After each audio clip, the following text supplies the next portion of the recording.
It took a while to get here, but welcome to May. Did you know Fridley has 3 consul seats on the election ballot this year? Find out how you can run for consul, learn what to expect from an assessing visit, and find out about our summer road construction. All this month on Community Connection.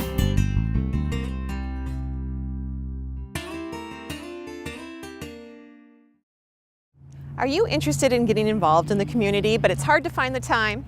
Sometimes it's as easy as a walk to your neighborhood park. Fridley Police has some cool things coming up. Here's Courtney Miller to talk pets, parks, and hearts. Hi, I'm Courtney Miller, Crime Prevention Specialist with the Fridley Police Department, and we've got a lot of events coming up in the next month or so that we'd love for you to get involved in. First, if you haven't heard already, Fridley is trying to be designated as a heart-safe community.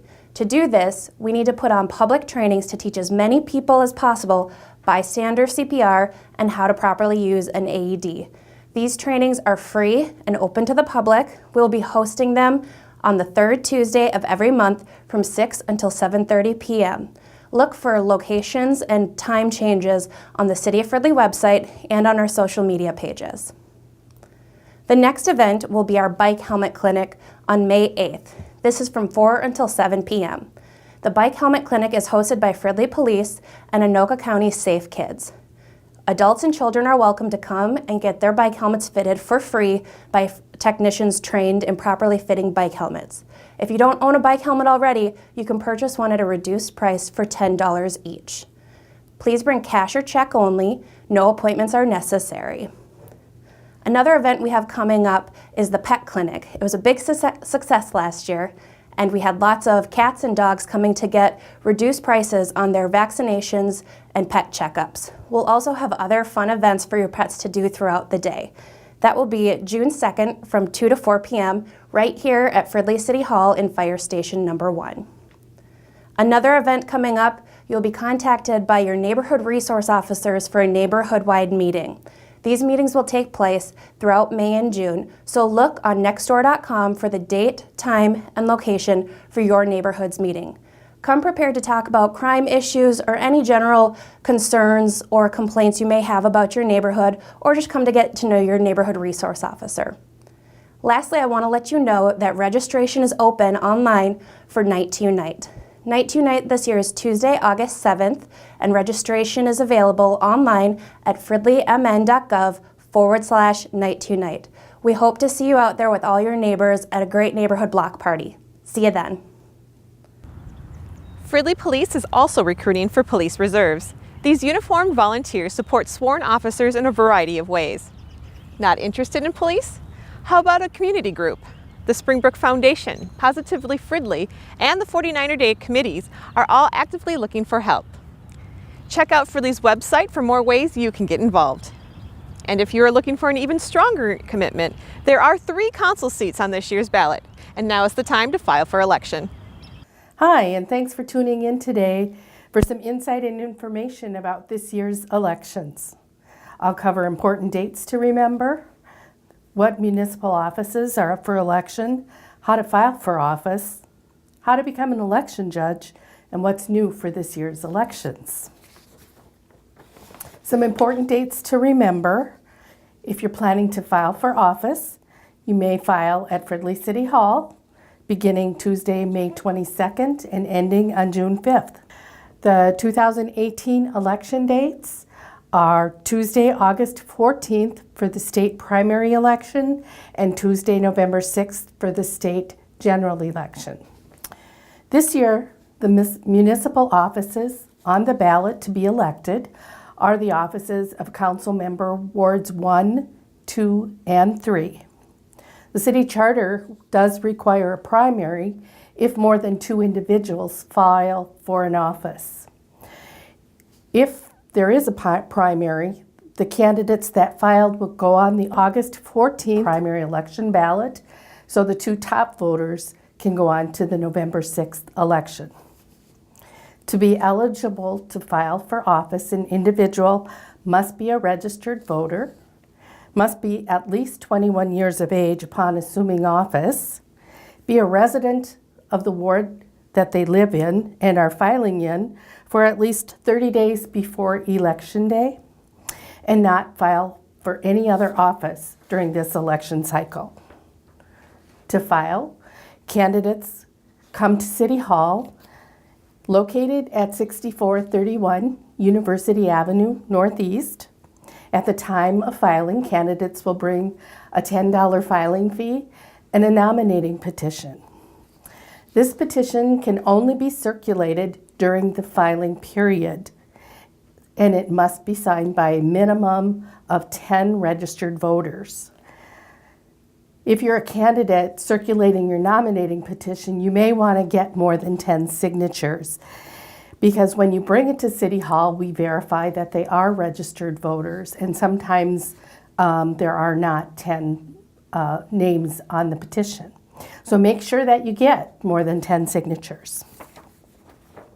If you're interested in becoming an election judge, we love getting inquiries from our citizens who are interested in becoming election judges. It's a great way to provide public service and get paid for it at the same time. We're looking for individuals who can work 2 14 to 16-hour days on election day. Election judges will receive a minimum of 2 hours training, and once they're signed up to be an election judge, information will be provided to them on their training and the assignment location of where they'll be working. Sometimes people ask, what does an election judge do? Well, they start their day at 6 a.m., an hour before the polls open, setting up the precinct. At 7 o'clock, they start the election day. They greet and register voters. They demonstrate how to mark a ballot. They hand out ballots. They assist voters as needed and help to answer any questions. And at the end of the night, after 8 o'clock when the polls close, these election judges stay to summarize the election results and put everything away and put the precinct back in the order that they found it in the morning. Now, new to this year's election, Anoka County is purchasing a new electronic voter registration system, which are called e-poll books, and the city of Fridley will be using them this fall. This new system will modify how you register or sign in at the polling place on election day. Instead of signing into a book, which is known as a paper roster, you'll now be signing through an electronic registration system. Tune in to Community Connections in July for more information about how e-poll books work so that you can become familiar with the process before you go to vote in August. Again, if you're filing for office, candidates may file between May 22nd and June 5th. City offices will be open 8 to 4:30 Monday through Friday, but we are closed on May 28th for the Memorial Day holiday. If you are tech savvy, we are looking for individuals that can help us with our new election registration system. You'll be trained and become the expert on the equipment. If you or someone you know is tech savvy and would like to give back to your community, please contact the city clerk's office to let us know. If you have any other questions or need any additional information regarding the election, how to become a candidate, how to file, or become an election judge, please visit our website at www.fridleymn.gov. Call me at 763-572-3523 or email me your questions to deb.skogen, S-K-O-G-E-N, at fridleymn.gov. Thanks for listening, and if you are interested in serving as a candidate or election judge, we hope to hear from you soon. Who's knocking on your door? If you live in Southeast Fridley, it might be a city assessor. Don't worry, these routine visits are quick and easy. Here's what to expect. Hi, I'm Pat Megrack. I'm an appraiser with the City of Fridley Assessor's Office, and I'm here today just to talk a little bit about the process of reassessment in the City of Fridley.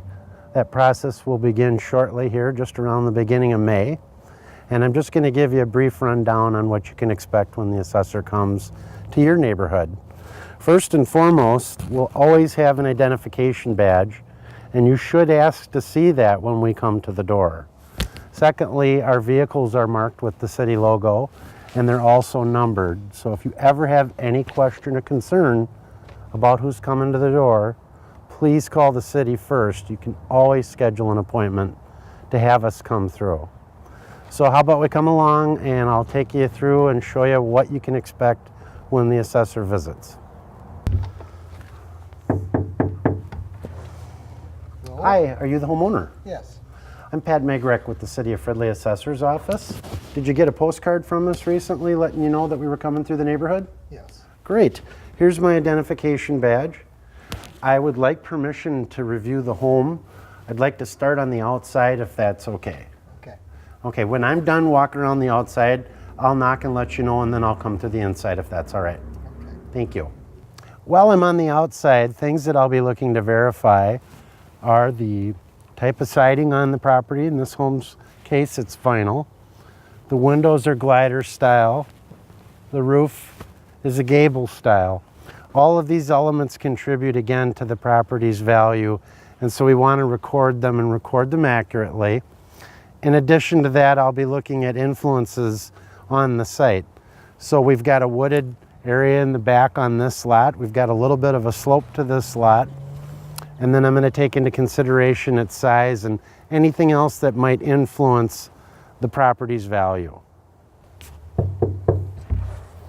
I'm done outside. Would it be okay to come through? Thank you. You want me to take my shoes off? Now that we've completed the exterior portion of our inspection, it's time to move inside. When we come through the house on the inside, we're going to review both levels of the home, or if it's a two-story, we'll have the basement and both upper floors. What we're looking for is to verify information about the number of bathrooms, bedrooms, condition of the kitchen, condition of the bathrooms, overall condition including finished surfaces, trim, doors, and the like. At that time, we'll also look for features. So if you have a fireplace, we'll verify that we have that on the record. Porches, additions, we'll also be looking at our sketch to make sure that it's accurate and that the square footage is correctly stated. All of these things will add value or subtract value from the property depending on condition. And that value ultimately determines what you'll pay in property tax. So it's important for us to get inside and make sure that we have an accurate picture of what the value of the home is. Now, when we don't get inside, we'll have to make an estimation. And when we do our estimation, it's based on our experience in the neighborhood. And specifically, we've got a great deal of data regarding what we would expect to see in a house of this age or of this style. And when we don't get in, then what we'll do is estimate to what we expected was in the property. Either way, when you get your notice in the spring, that's the time to give us a call if you think that the value is not correct, because there may be some level of estimation. Another aspect of the job of the assessor is to assure what is called equalization. And this simply means that when we make our valuations, that we're moving similar properties in a similar fashion. This home in particular is a great example of this. The house right next door, both of these homes were built last year. They were built by the same builder with the same construction crews and the same quality of workmanship and the same quality of materials. The house next door does not have a finished basement. This one is going to have a finished recreation room, bathroom, and bedroom. It's going to sell for $35,000 more as a result of that. So this is a great example of how you can have two properties that are subject to the same neighborhood influence, have the same view, have the same level of depreciation, which is virtually none because they're new, but will sell for a different amount because this home has more features. So that completes the process of reappraisal for this particular home. The one thing we didn't discuss is in the event when I knocked on the front door, no one answered, we'll always leave a tag like this. This tag will let you know we were here, and it'll give you further instruction on whether or not we need you to call and make an appointment, or if we feel like we're complete with our information. Also, about this time of the year, you'll be getting your notices of valuation. They look a little bit like this. These are important because if you don't agree with the value, now is the time to give the assessor a call so that we can come by and have a look at the property and discuss any issues you have regarding your valuation or classification. Well, it wouldn't be summer in Minnesota without a few road construction headaches. Don't worry, it shouldn't be too bad this year. Here's Brandon with what to expect. The City of Fridley will be busy with construction this upcoming summer. Our projects include a trail project along Westmore Lake Drive from Medtronic Parkway that goes all the way up to 61st with a trail that is on the west side of the street. This will include a bump out for the trail on the west side of Westmore Lake from Medtronic Parkway to just north of 59th. From there, we will go and transition in front of the high school, adding a 5-foot concrete panel to the existing 5-foot concrete panel up to 61st to create a 10-foot concrete trail in front of the high school. From there, we will be, from 61st to Highway 65, we'll be adding bike lanes on both the north and south side of the road. Included in this project will also be street rehab. We will be redoing the streets from Medtronic Parkway to 61st Avenue. This project is a federal aid project and will connect our trail systems that are already on 61st Avenue and Medtronic Parkway. This project is set to start around mid-June and go to about the end of August. Another project that we will be doing is the 69th Avenue project. This project is going to be a street rehab, including minimizing the amount of roadway width, adding a trail on the south side of the street from Central Avenue to Stinson Boulevard. That'll be a 10-foot bituminous shared use trail. And there'll be adding a storm water swale on the south side of the street where we are bumping out the curb. This street work will reduce the lane width, add a new center turn lane at Medtronic for the Medtronic entrance, and we'll also be doing the Anoka Street, which will be just a street rehab. Another project that we will be doing is the Stony Brook Creek project. This is near East River Road. We'll be crossing East River Road, going down Craigbrook Way, Alden Way, and end up in the river. This is going to be adding a 60-inch stormwater pipe from the east side of East River Road in between the Cranbox and River Point apartments, crossing East River Road to Craigbrook Way, going down the center of Craigbrook Way, heading south on Alden Way, and into the river. Another project that we will be doing is near Highway 65. We are teaming up with MnDOT. MnDOT is working on the storm system that comes out of the northeast side of Moore Lake and heads towards Rice Creek. With that, the city of Fridley is moving about 1,300 feet of water main. This work will be starting in May and be done by the middle of June. This will include some closures at Westmore Lake and Highway 65. Another project that we will be doing is street sealing.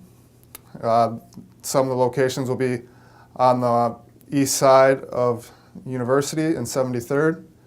This process takes about 1 to 2 hours, and this helps with our pavement rehab and protecting our streets. All notifications for this project will be sent out to the neighborhoods and residents that are affected and impacted. So you should be expecting letters throughout the construction process for any time a major impact is going to happen. You can also check out our website at www.fridleymn.gov/publicworks, or you can call the engineering phone at 763-572-5999.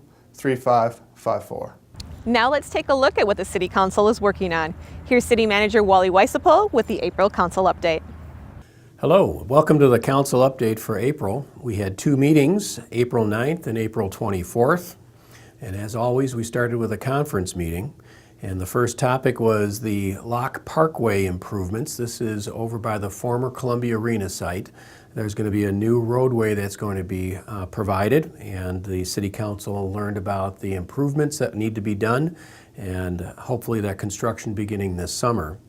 They also investigated a tree ordinance and to understand what needs to be improved in our trees, both public property and private property, to make sure that the trees that we do have are in good, safe condition and that we are planting new trees that are disease and pest resistant.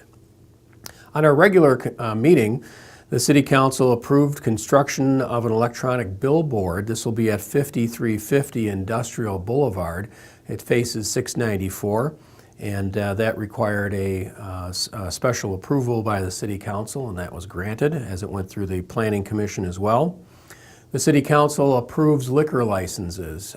They do this on an annual basis. We do a review with our police department to make sure that the owners are in compliance, and all of them pass the compliance test. And we also have a new liquor license being issued to King's Thai Cuisine, which is at 7890 University Avenue. So we have two types of liquor licenses, and those are for restaurants, and then the other one is for off-sale. Off-sale liquor licenses go to places like Cub Foods and some of our gas stations as they sell non-intoxicating or 3-2 malt liquor. We then approved a comprehensive plan for the rezoning of Locke Park Point. This is the private development that will be going on over by the former Columbia Arena site, and that was rezoned as well and then replatted to allow Pulte Homes to build some patio homes, and that construction will begin this summer. There's still two phases of the redevelopment left over there for private housing, and those have been yet to be determined what's going to go there. The City Council gave permission to authorize revenue bonds for Village Green. Now, this doesn't have anything to do with the city's liability. It just grants Village Green the ability to access some of this money and then and make improvements to those buildings, which are much needed. And that work will begin this summer. We had parkway plans then for construction of that Locke Parkway were approved by the City Council. And then the tree ordinance had its first reading. This was the item that was previously considered at the council meeting. The Locke Park boundary then was adjusted. Now, the reason this had to be done was because the new roadway that's going in is going to encroach a little bit on the park itself. And as a result, the city had to designate some additional area for Locke Park, and that's the area where the neighbors have identified a place that they want that park to be, and those boundaries were adjusted and sent to the Anoka County and also to the Met Council. Then the City Council approved a resolution dissolving the agreement with the school district for the Fridley Community Center. And this was done after a significant amount of analysis was done. The school district is making necessary improvements to the Fridley Community Center. And as you may recall, the city had invested significantly, about $1 million into that building over 25 years ago. And as a result of the improvements that need to be done at the school district side, where there was also some roofs and air conditioning and heating units that needed to be fixed on the city side. And since the city does not own that building, we felt it better for us to not pay the additional cost of those improvements. And we're going to be continuing to deliver recreation services to the community in alternative means. So that construction over there will begin this June, and the city will no longer be a part of that community center operation, nor share in the costs. So that's the City Council update for April. I'm Wally Weisapel, City Manager. Thanks for tuning in. Before we go, let's check out what else is coming up. Here's a look at our community calendar.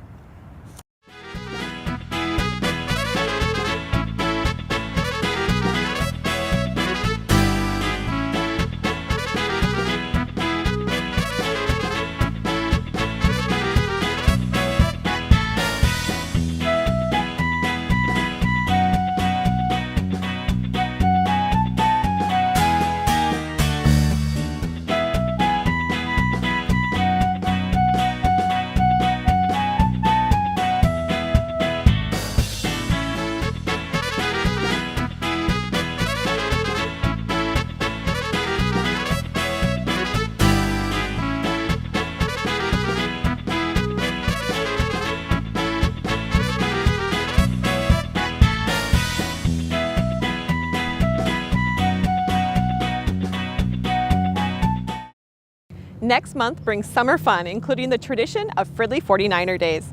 If you are interested in being a vendor or hosting a community booth, check out our website for ways you can reach out to the 49er Days Committee. FridleyMN.gov is your go-to source for city events, news, and updates. You can also follow the City of Fridley on Facebook and Twitter.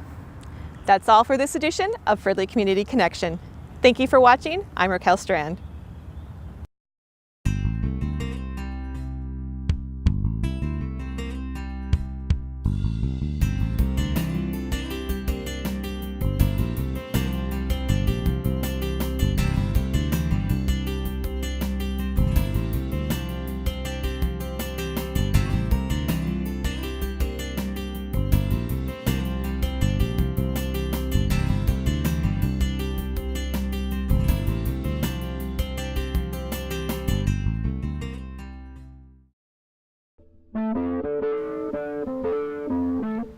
This has been a production of Fridley Municipal Television, Channel 17. Thanks for watching.